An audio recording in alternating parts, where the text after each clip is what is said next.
Hey, everyone, what wild weather pattern we've been caught in lately? It's crazy how fast things can change. And this is just the beginning. As we look ahead, we'll be tracking the potential for even more snow, along with some severe weather and heavy rainfall events heading into the third week of March. So, as I mentioned, we got that surprising snowfall here in northern Illinois, and it's not just us. This system has been pushing up into southeastern Wisconsin, over toward Milwaukee, and into western and northern lower Michigan. Pretty heavy snow bands have been setting up there throughout Sunday, and that trend continues as we move north into Ontario and western Quebec this evening. Some areas could pick up 2 to 4 inches of accumulation, mainly on grassy surface. The pavement temps are still pretty warm, so road accumulations will mostly be slushy, but I wouldn't be shocked if some of that 4-inch total in northern lower Michigan ends up sticking to the roads in spots. But before we get into the details, hit the subscribe button, like this video, and leave your thoughts in the comments. Thank you for your support. Now, while we've got snow on the cold side of this system, the warm side is setting up for more severe weather. Today, there's a level 3 out of 5, an enhanced risk for severe storms in western Pennsylvania, far western New York, northern West Virginia, and western Maryland. A little farther south, a level 2 out of 5. The slight risk extends down through Virginia, the Carolinas, southeastern Georgia, and north central Florida, and wrapping around that. We have a marginal risk in the dark green, which covers a broader area. The biggest threat today, strong winds. We're looking at 60 to 70 MPA gusts, especially in the yellow red highlighted zones. That translates to a 15 to 30% chance of damaging winds within a 25-mile radius of any location in those areas. On top of that, we do have a tornado risk. 2% in the green zone, 5% in the brown. It stretches from North Florida all the way up to Lake Erie. So this is definitely something we keep an eye on. Hail is also in play, mainly for the Carolinas, Georgia, and Florida, where instability is the strongest. We could see some quarter-size hail, maybe even slightly larger in some of those storms. Looking ahead to this afternoon and evening, storms will be firing up from the mid-Atlantic down through the southeast. Cities like Baltimore, Philly, D.C., Roanoke, Wilmington, Raleigh, Myrtle Beach, Charleston, and even Tampa Bay.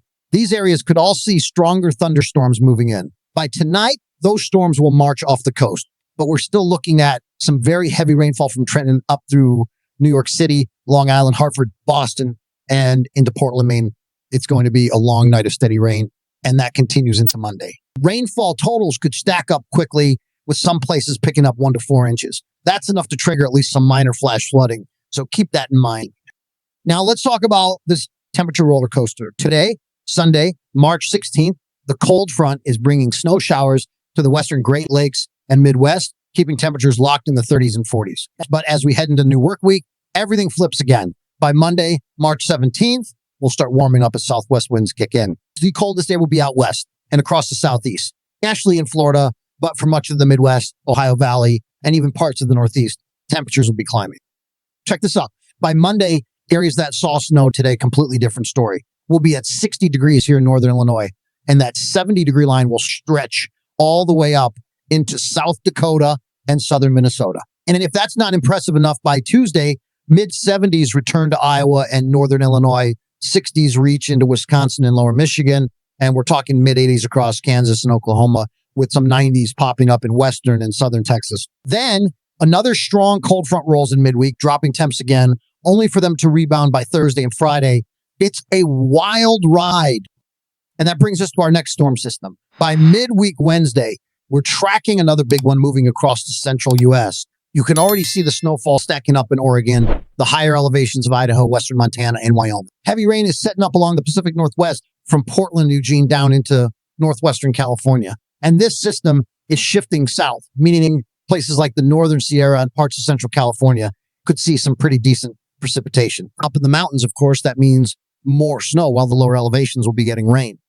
Speaking of snow, this storm will bring some serious totals to the western mountains. Ski resorts are in for a solid replenishment, with over 2 feet of snow possible from Wyoming into Montana, Idaho, and the Pacific Northwest. Even the Sierra Nevada range is looking at a few feet of fresh powder as we head into the new work week. Now, this system isn't staying put. It's moving east. By Monday, the central U.S. starts off dry, but by Tuesday, we've got energy pushing into the Rockies, bringing snow from Wyoming down through Utah and western Colorado. A little further east into South Dakota, southern Minnesota, and Wisconsin, we could start off with some freezing drizzle, something to watch for potential road impacts early in the day. That should switch over to rain as temps warm up in the afternoon. Then by Wednesday morning, the system really starts to take shape. Heavy snow on the backside, tight isobars, meaning it'll be a windy one. Western Kansas, eastern Colorado, New Mexico, and northwest Iowa could see blowing snow conditions. On the warm side, rainfall and thunderstorms will fire up across southeast Iowa, Missouri, and Illinois. By Wednesday evening, a cold front will sweep through, bringing a risk of strong thunderstorms into the western and southwestern Great Lakes. So we move into Thursday morning, we're looking at another round of rain sweeping across the East Coast. This system will bring some moisture, and on the backside, we could see a transition to snow. Now, it's not expected to be a major snow event, but minor accumulations are definitely possible, especially in areas further inland. Just something to keep an eye on if you're in those regions. Now, shifting focus to severe weather. This is where things start to get a little more interesting. Looking at Tuesday afternoon, we don't have a whole lot of energy in place just yet. Dew points, which are a good measure of how much moisture is in the atmosphere, only sitting in the 40s and low 50s across much of the region. That's not really enough to support widespread severe weather. So Tuesday should be relatively quiet on that front. But by Wednesday, things start to change. A strong dry line is expected to set up, stretching all the way from the plains into Missouri. Dry lines like this are known for sparking thunderstorms, and this one could be active as it pushes east. As the system progresses further into the Ohio Valley, the dry line itself begins to lose some of its structure. But that doesn't mean the storm threat disappears. There's going to be just enough moisture creeping up from the Gulf, extending all the way to Lake Michigan, and that could provide the fuel needed for some stronger storms. Eastern Illinois, Indiana, and Michigan in particular may need to be on alert Wednesday afternoon and evening. So, the instability isn't going to be through the roof. This isn't shaping up to be a massive outbreak, but there's still enough energy in the atmosphere for isolated severe storms. The main concerns will be gusty winds and some hail, so it's something to keep an eye on if you're in those areas. But before we get into the details, hit the subscribe button, like this video, and leave your thoughts in the comments. Thank you for your support. As far as rainfall amounts go, this isn't a system that's going to bring excessive rain because it's moving pretty quickly. We're only expecting about 1/4 to 1/2 inch of total precipitation across most areas. The bigger story might actually be on the winter side of this system. A narrow but intense band of snow is expected to set up from Omaha through parts of Iowa and up into Minnesota, Wisconsin. Some locations, especially near Rochester, Minnesota, and La Crosse, Wisconsin, could end up seeing over 6 inches of snow. Green Bay and Marquette, Michigan, are also in the zone for accumulating snowfall. This is going to be a heavy, wet snow, so it could cause some travel issues as we move into the later part of the week. Now, looking beyond the system, the weather pattern remains active. The jet stream is going to take on a wavy pattern as we head toward the weekend, which means cooler air is going to dip down into the north central U.S., at least temporarily. But the bigger concern is yet another strong storm system setting up over the southern plains, which could bring a more significant threat for severe weather. While this isn't looking like a high-risk event at the moment, it does have the potential to be what we call a high-ceiling event, meaning that if the right conditions come together, the storm threat could be more intense than it initially appears. Looking ahead to Sunday, March 23rd, the setup for severe storms becomes more apparent. We'll have a strong surge of moisture with dew points climbing into the mid to upper 60s, all the way from the Gulf of Mexico up into southern Oklahoma and North Texas. Meanwhile, further west in areas like West Texas, dew points will be down to 20s. This creates a sharp contrast between dry, stable air to the west and warm, moisture-rich air to the east, which is a classic recipe for severe storms. With instability levels expected to rise, particularly along and east of the I-35 corridor, we could see a line of intense thunderstorms develop. Southern Arkansas, Louisiana, and even parts of Mississippi will likely be in the zone for the most active weather. Cape values, a measure of storm energy, are projected to be between 2,000 and 3,000 joules per kilogram, which is more than enough to sustain strong to severe thunderstorms.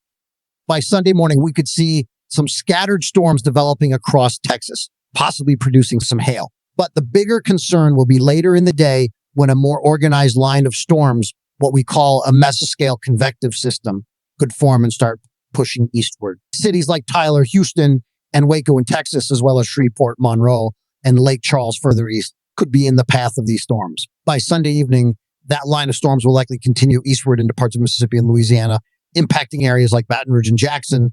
And as we move into early Monday, March 24th, the storm threat could extend even further east possibly reaching areas like New Orleans. Now, taking a step back and looking at the bigger picture, total rainfall amounts over the next 7 days show a decent soaking for the eastern U.S. The Northeast in particular could see several inches of rain, with cities like Boston and New York possibly getting some heavier totals. Meanwhile, out west, the ongoing drought continues to be a major issue, especially in places like Arizona, New Mexico, and parts of Texas and Oklahoma. Unfortunately, those areas aren't likely to see much relief this week. Up in the upper Midwest, areas that will be getting snow, like Wisconsin and Iowa, will be holding on to that moisture in frozen form, which will help with long-term water availability, but won't do much for short-term drought concerns. And speaking of snow, one last look at the snowfall projection shows that the higher elevations out west will continue to pick up accumulation as they usually do this time of year. But the main area of concern will be that narrow yet potent snow band from Omaha to Marquette, Michigan, where several inches of snow could pile up by midweek. So that's what we're looking at for the upcoming days, a mix of rain, snow, and the potential for some strong storms as we move into the weekend. If you found this forecast helpful, don't forget to hit that subscribe button so you can stay updated with the latest weather information. Give this video a thumbs up if you enjoyed it, and feel free to share it with anyone who might need to know what's coming. Thanks for watching. See you next one.